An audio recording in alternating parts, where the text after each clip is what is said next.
It's Friday night in 1993 and you just picked up a Bigfoot pizza from Pizza Hut, and now it's time to drive down to your local Blockbuster and rent some Super Nintendo games for the weekend. And maybe you'll even rent Jurassic Park while you're at it. Let's take a look at this issue of GamePro magazine and see what games were popular rentals in December 1993, according to Blockbuster itself. Rock and Roll Racing takes vehicular combat to a whole new spaced-out level. It's basically RC Pro-Am in space, along with a very rockin' soundtrack. Nintendo Power says it can only be played one way, flat out and with the volume pumped. The soundtrack features bands like Black Sabbath, Deep Purple, Rush, and Judas Priest, so unfortunately I'm not able to use any of that in this video because I don't want any content ID issues. There may not be a problem with the chiptunes, but I'm not taking any chances. Anyway, you can choose from a number of characters like Cyberhawk, who looks like a mix of Wolverine and Blue Falcon from the Hanna-Barbera cartoons. I love this description of the character. Boomer left his body to science. Science wired him up and brought him back as a cyborg driving maniac. I wish I chose to play as him now. Instead, I chose this Chewbacca-looking guy named Ivan Zephyr. Or maybe it's Ivan Zephyr. You're racing your rivals while also attacking them with different weapons like lasers and spikes. You earn money after every race, so you can slowly power up your vehicles with new and improved equipment. The game has a map on the top left so you can keep track of how far back the other racers are behind you, and it's also useful for knowing when you need to make a turn.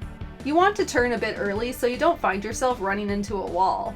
As far as graphics go, the game's riding a fine line between looking super metal and just looking plain ugly, at least with the first area. Yeah, there's lots of spikes and cool stuff like that, but it also looks like you're on a highway over a river of diarrhea.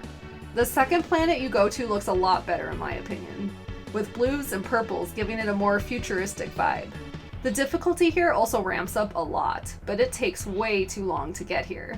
I was playing the game for over 30 minutes before I got a change of scenery, which I think hurts the game overall. Each race consists of 4 laps, and you have to do 8 races before moving to a new planet. I just felt it started to drag after a while. Another thing that can get annoying is the announcer's voice, as he just says the same few phrases over and over again. I think this game is great for being a weekend rental. You don't need to own it, but it's fun to play for a while.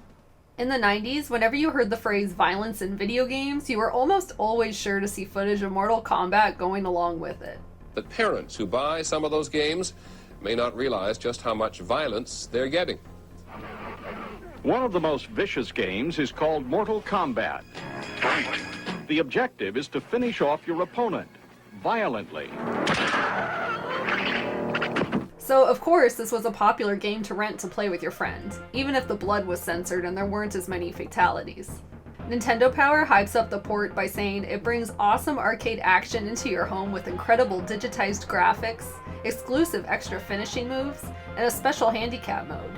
It's a street fighting standout. In fact, Volume 53 has a pretty extensive article on the game, giving you tips on how to use each fighter to their full potential. Mortal Kombat was everywhere in 1993, but good luck finding it in stock at your local Blockbuster back in the day.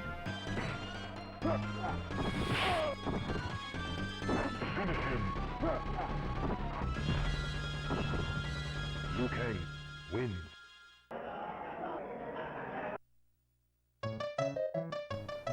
It's no surprise that Super Mario All-Stars made the list, as you got 4 Mario games in one. If you rented this, your weekend was packed playing Mario 1, Mario 2, Mario 3, or even the Lost Levels.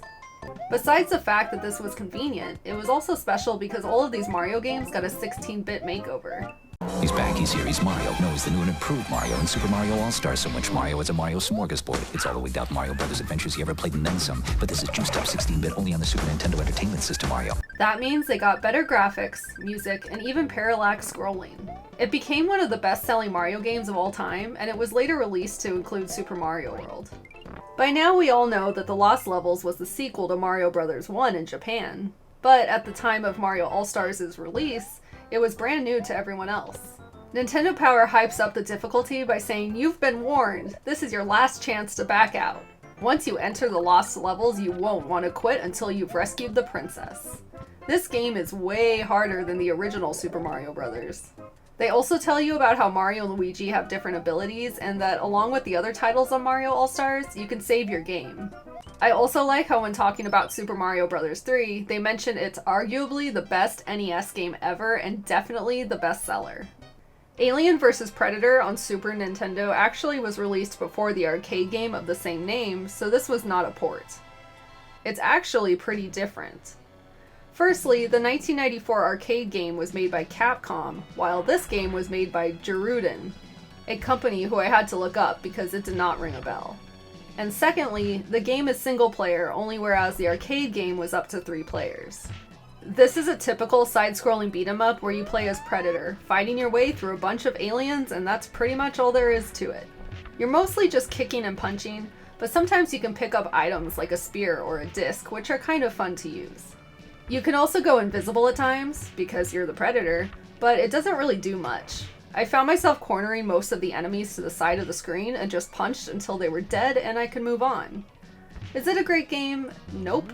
But for a quick rental, I guess you couldn't be too upset. And lastly, we have World Heroes, an arcade fighting game originally released for Neo Geo MVS cabinets, so this is a port. The first thing you'll notice is that this is heavily influenced by Street Fighter. This was developed and published by ADK, and it was actually their first attempt at a fighting game.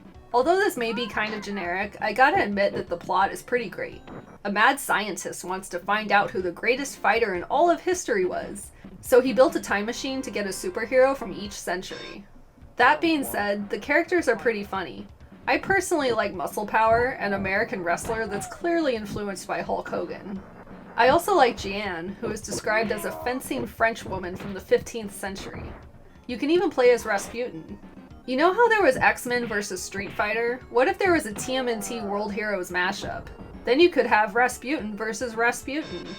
The Super Nintendo port was done by Sunsoft, and it's decent enough. If you were looking for a fighting game to rent, I doubt you would have been disappointed. But you might have been jealous of a neighbor that had the Neo Geo AES port. If you could have even found anyone that owned an AES back then, that is.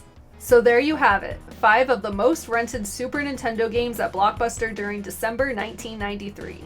Do you remember renting any games that year, and if so, were any from this list? Let me know in the comments, and thank you so much for watching.